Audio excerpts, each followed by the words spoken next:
हर सफ़र सिर्फ घूमने के लिए नहीं होता, कुछ सफ़र जिम्मेदारी के लिए भी होते हैं। आज मैं हरिद्वार से प्रयागराज जा रही हूँ काम के सिलसिले में, और इस सफ़र की शुरुआत होती है हरिद्वार रेलवे स्टेशन से, जहाँ मेरे दोनों बड़े भाई मुझे छोड़ने आए हैं। इस वीडियो में आप देखेंगे मेरी ट्रेन जर्नी, प्रयागराज का काम, संगम के दर्शन और फिर वापस घर का सफ़र।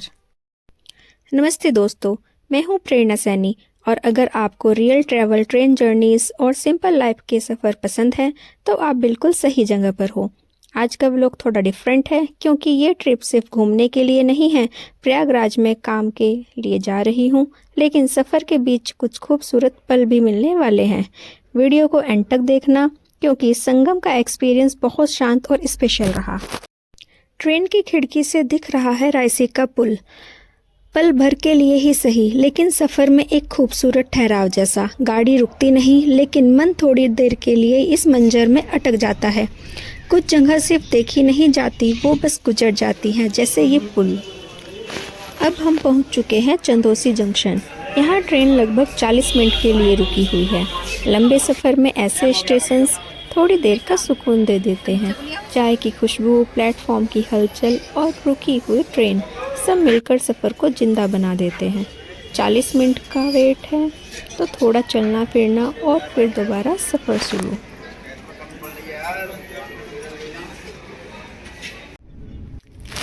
चलते चलते रात के 10:50 बज चुके हैं और हम पहुंच चुके हैं अलीगढ़ जंक्शन।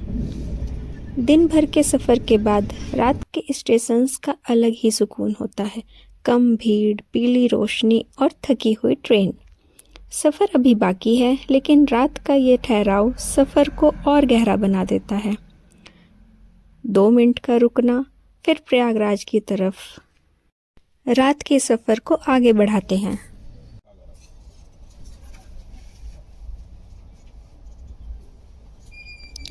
अलीगढ़ के बाद रात का सफ़र और लंबा हो गया। थकान इतनी थी कि पता ही नहीं चला कब आंख लग गई। ट्रेन चलती रही, शहर पीछे छूटते गए और सफ़र धीरे धीरे ख्वाबों में बदल गया। आँख खुली तो सीधा अपना स्टॉप आ चुका था, सूबेदारगंज रेलवे स्टेशन। यहीं पर हरिद्वार से प्रयागराज तक का ट्रेन का सफ़र पूरा होता है।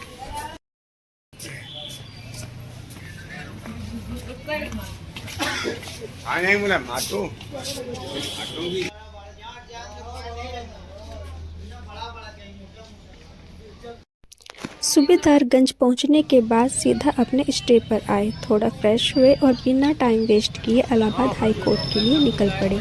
जिस काम से आए थे उसकी अहमियत ज़्यादा थी, इसलिए पहुंचते ही काम में लग गए।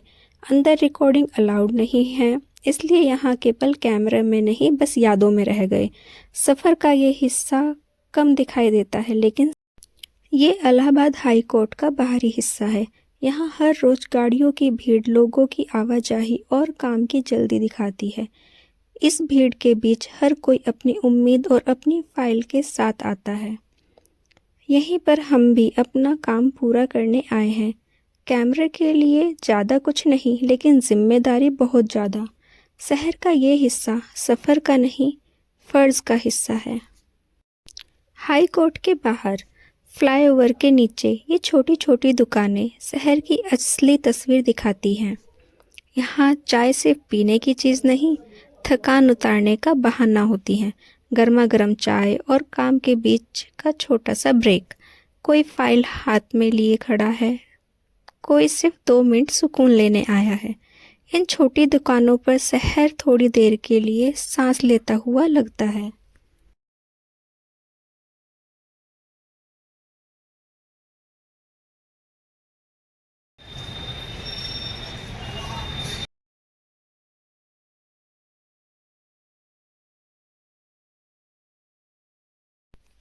काम पूरा होने के बाद मैंने भी थोड़ा चेंज कर लिया। अब बैग को रूम पर रखना था, लेकिन उससे पहले यहीं की एक छोटी सी दुकान से कुछ खाने का मन हुआ। मैंने यहाँ वेज बिरयानी ट्राई की। सिंपल सी थी, लेकिन स्वाद बहुत अच्छा लगा। लंबे सफ़र और काम के बाद ऐसा लोकल खाना अलग ही सुकून दे देता है। इलाहाबाद हाई कोर्ट की ये भव्य इमारत सिर्फ एक बिल्डिंग नहीं, बल्कि न्याय और जिम्मेदारी की पहचान है। यहाँ रोज हजारों लोग अपनी उम्मीद लेकर आते हैं। कोर्ट से काम निपटाकर हम अपना सामान रूम पर रखने निकले। रास्ता याद नहीं था, तो यहीं के एक मित्र चलकर हमें गाइड करते हुए ले गए। इस जगह के बारे में मैं ज़्यादा तो नहीं जानती, लेकिन ये रास्ता न्याय मार्ग के नाम से जाना जाता है। हाई कोर्ट के पास होने की वजह से इस रोड का नाम न्याय मार्ग पड़ा, क्योंकि यहीं से न्याय की राह रोज गुजरती है।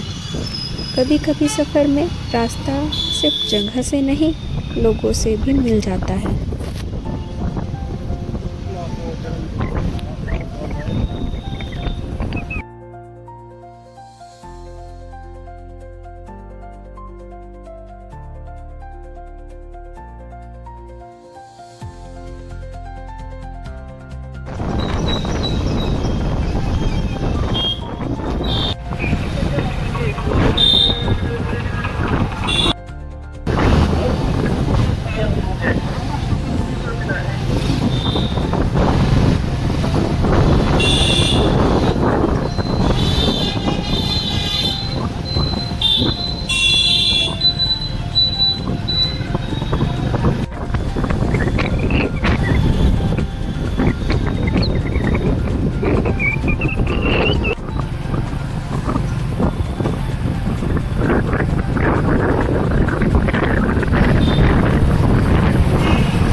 रूम पर सामान रखने के बाद हम फिर से निकल पड़े वापस हाई कोर्ट की तरफ। इतने में मौसम भी बदल गया और यहाँ हल्की बारिश भी हो गई। भीगी सड़कें, ठंडी हवा और बारिश की बूंदें दिन की थकान को थोड़ा हल्का कर देती हैं। सफ़र का ये हिस्सा बिना प्लान के आया, लेकिन हमेशा याद रहेगा।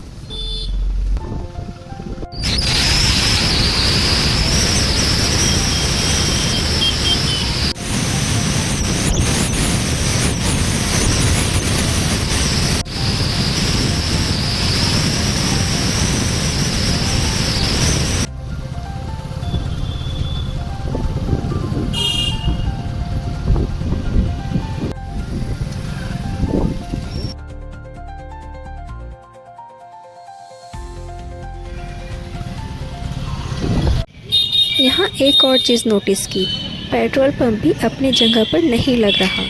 पेट्रोल भरवाने की जगह पर ज़्यादातर गाड़ियों की पार्किंग बनी हुई है। हाई कोर्ट एरिया होने की वजह से भीड़ इतनी ज़्यादा रहती है कि जगह अपने काम के लिए कम पड़ जाती है। शहर के कुछ हिस्से ऐसे ही होते हैं जहाँ ज़रूरत और भीड़ दोनों साथ साथ चलते हैं। सारा काम निपटाने के बाद अब हम कुछ दोस्तों के साथ प्रयागराज संगम देखने निकल पड़े। दिन भर की थकान के बाद ये सफ़र थोड़ा हल्का लग रहा है। घूमने का नहीं, महसूस करने का प्लान है। संगम, जहाँ पहुंचकर शायद मन भी शांत हो जाए।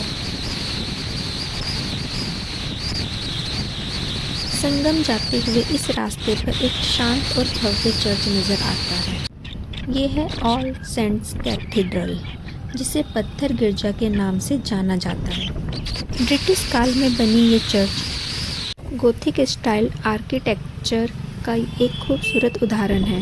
इसकी पत्थर की दीवारें, बड़ी सी गोल खिड़की और शांत माहौल इस जगह को खास बना देते हैं। रास्ते का ये हिस्सा सिर्फ एक मोड़ नहीं, बल्कि इतिहास और सुकून का एक पल है। इस मोड़ के बाद हम आगे बढ़ते हैं प्रयागराज संगम की तरफ।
संगम जाते हुए रास्ते में एक प्रसिद्ध धार्मिक स्थान पड़ता है, श्री हनुमान निकेतन प्रयागराज।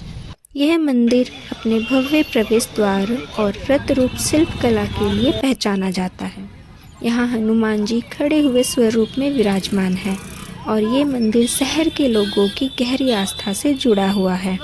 संगम जाने से पहले कई श्रद्धालु यहाँ रुककर दर्शन करना अपनी परंपरा मानते हैं। मंदिर का शांत माहौल, भक्तों की उपस्थिति मन को कुछ पल के लिए स्थिर कर देता है।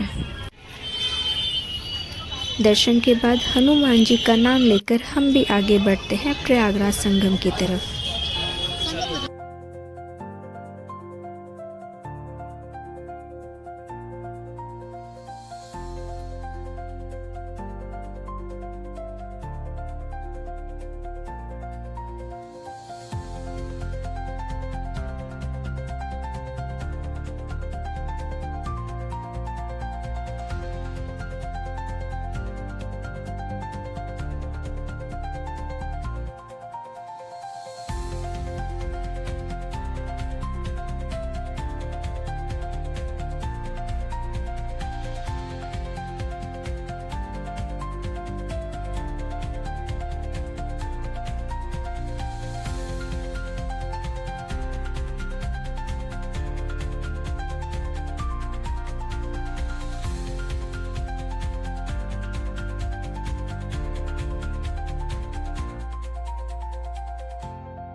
संगम की तरफ बढ़ते हुए रास्ते में पड़ता है प्रयागराज का प्रसिद्ध आज़ाद पार्क। इस पार्क को पहले कंपनी गार्डन के नाम से जाना जाता था, जो ब्रिटिश काल में विकसित किया गया था।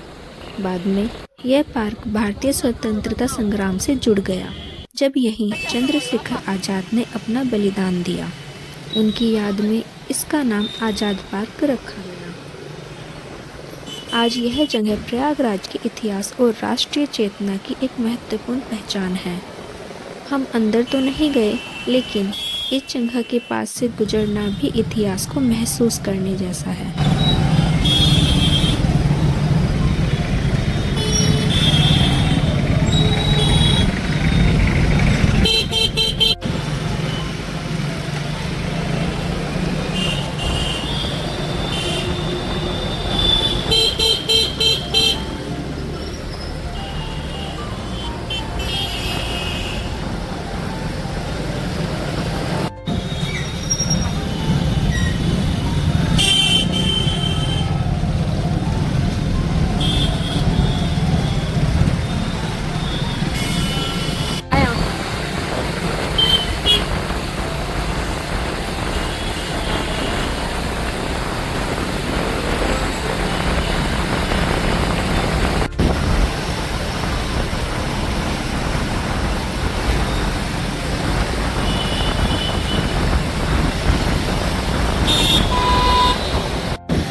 प्रयागराज में इस समय माघ मेला लगा हुआ है, जिसने पूरे शहर को एक अलग ही रोशनी और रौनक से भर दिया है।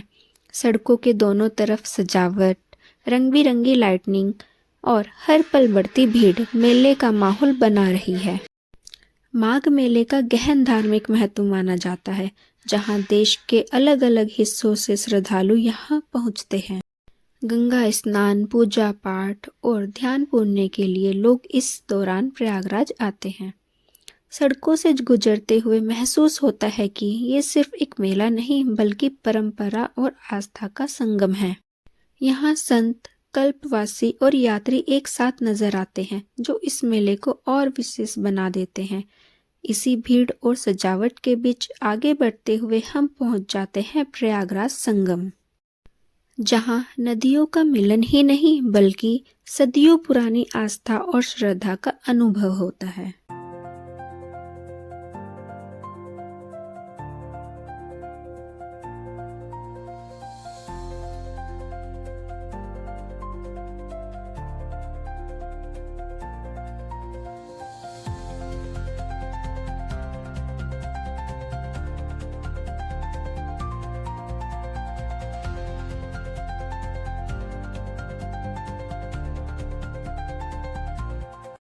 प्रयागराज संगम के पास ये भव्य संरचना है शंकर विमान मंडपम। द्रविडियन स्टाइल में बना ये मंदिर भगवान शिव को समर्पित है। इसकी रंग बिरंगी शिल्पकला और ऊंचा विमान दूर से ही ध्यान खींच लेता है। संगम की आस्था के बीच ये स्थान भी श्रद्धा और कला का एक सुंदर संगम है।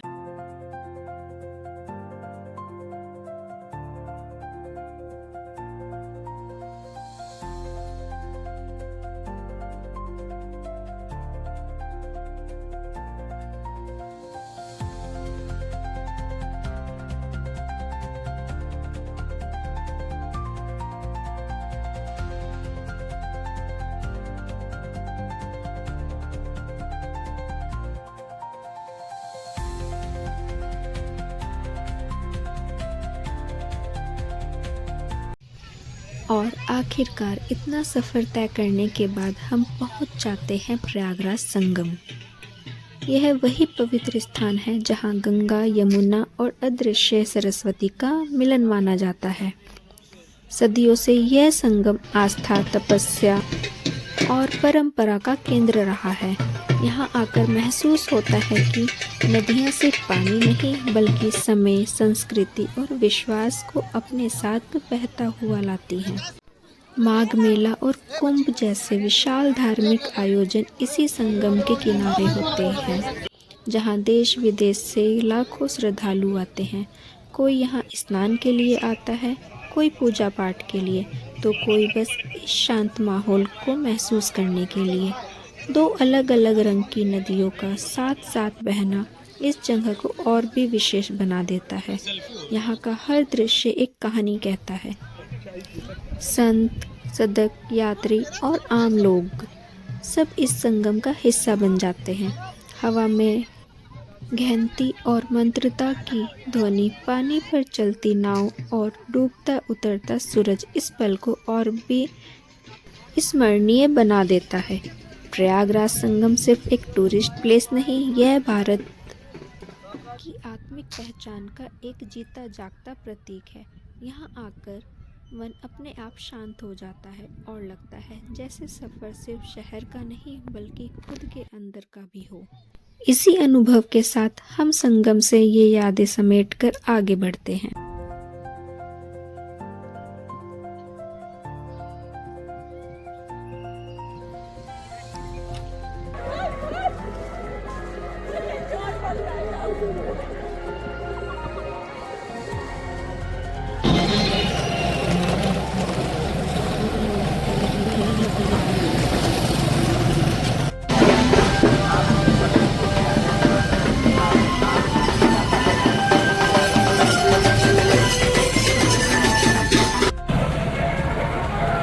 संगम से वापस लौटकर हम फिर पहुंच जाते हैं हाई कोर्ट के बाहर, उसी जगह पर जहां दिन में पैर रखने की भी जगह नहीं होती और रात होते ही ये जगह बिल्कुल खाली सी लगती है।